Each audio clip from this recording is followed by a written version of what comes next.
Hello बच्चों, चलिए प्रश्न को देखते हैं। निम्नलिखित फलनों का अवकल गुणांक ज्ञात कीजिए।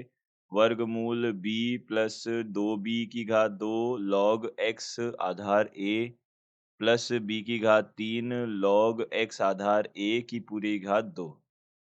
इसका हमको अवकल गुणांक ज्ञात करना है। तो सबसे पहले हमने मुख्य अवधारणा देखी।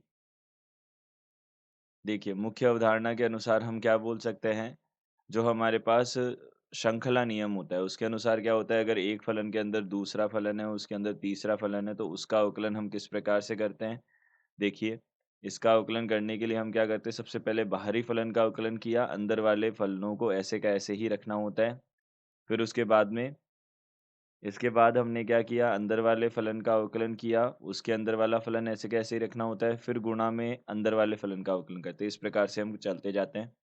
यहाँ पे हमने एक और सूत्र देखा, लॉग एक्स जो होता है अवकलन लॉग एक्स, और आधार में ई अगर हो तो हमारे पास इसका अवकलन होता है 1/x। लेकिन अगर हमारे पास में ई ना हो तो हम किस प्रकार से करते हैं, देखिए लॉग एक्स आधार अगर मान लीजिए ए है, तो हम क्या करते हैं, इसको परिवर्तित कर सकते हैं आधार परिवर्तन गुणधर्म से। इस प्रकार से परिवर्तित कर सकते हैं। देखिए यहाँ पे ए आ जाए, यहाँ पे ई आ जाएगा और यहाँ ए आ जाएगा, यह बन जाएगा हमारे पास में। इस प्रकार से हम इसको लिख सकते हैं। अब देखिए, यहाँ से अब हम और क्या बोल सकते हैं? देखिए, यहाँ से हम और बोल सकते हैं कि जो हमारे पास में x की घात n का जो अवकलन होता है, अवकलन जो होता है हमारे पास में x की घात n का, वह किसके बराबर होता है? n x की घात n-1 के बराबर होता है। यह बनता है। अब देखिए, इसको हम क्या करते हैं, हल करते हैं, तो हमें अवकल गुणांक ज्ञात करना है, यानी कि इसको अवकलित करना है। तो वर्गमूल b प्लस 2b की घात 2 लॉग x आधार a और प्लस b की घात 3 यहाँ पे log x आधार a की घात पूरी घात 2 है। इसका अवकलन करना है। तो देखिए, सबसे पहले बाहरी फलन जो है हमारे पास में वर्गमूल वाला है, तो उसका अवकलन करेंगे। तो यहाँ पे अवकलन करेंगे उसका, तो कितना बनेगा, 1/2।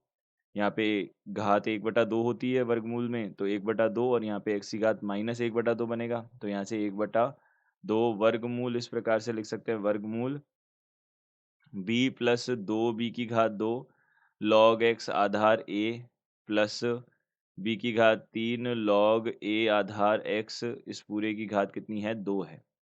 यह है हमारे पास में। अब हमको अवकलन करना है इस अंदर वाले पद का पूरे का, b प्लस 2b की घात 2 लॉग x आधार a, यहाँ से प्लस b की घात 3 लॉग x आधार a पूरे की घात कितना हो जाएगा, 2 हो जाएगा। यह बन जाएगा। अब देखिए, यहाँ से हमने इसको आगे हल किया, यहाँ कितना बन जाएगा, देखिए अवकलन क्या करेंगे, तो 1/2, यहाँ से वर्गमूल, यहाँ से वर्गमूल में क्या क्या रहेगा, देखिए वर्गमूल पूरा का पूरा पद आएगा, b 2b की घात 2 b प्लस 2b की घात 2 लॉग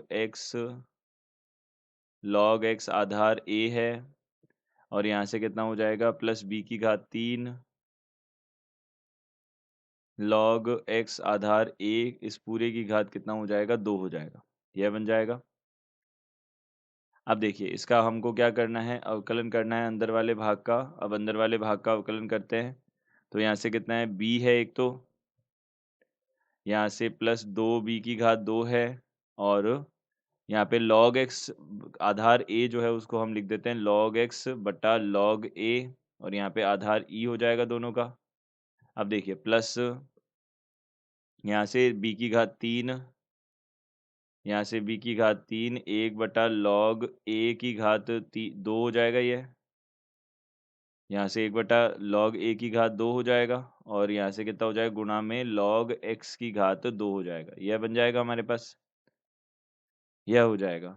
अब देखिए, इसको हम आगे हल कर लेते हैं, इसको अवकलित कर लेते हैं। तो 1 यहाँ पे 2 वर्गमूल b प्लस 2b की घात 2 log x Aadhaar a plus b की घात 3 log x आधार a, इस पूरे की घात कितना हो जाएगा, 2 हो जाएगा, गुणा में इसमें अब अवकलन करना शुरू करते हैं। तो b का अवकलन अगर हमने किया तो अचर राशि है, 0 आ जाएगा, प्लस 2b की घात 2 ऐसे कैसे ही रहेगा, और बट्टा में log a भी ऐसे कैसे ही रहेगा, क्योंकि ये तो अचर राशियां हैं, गुणा में है।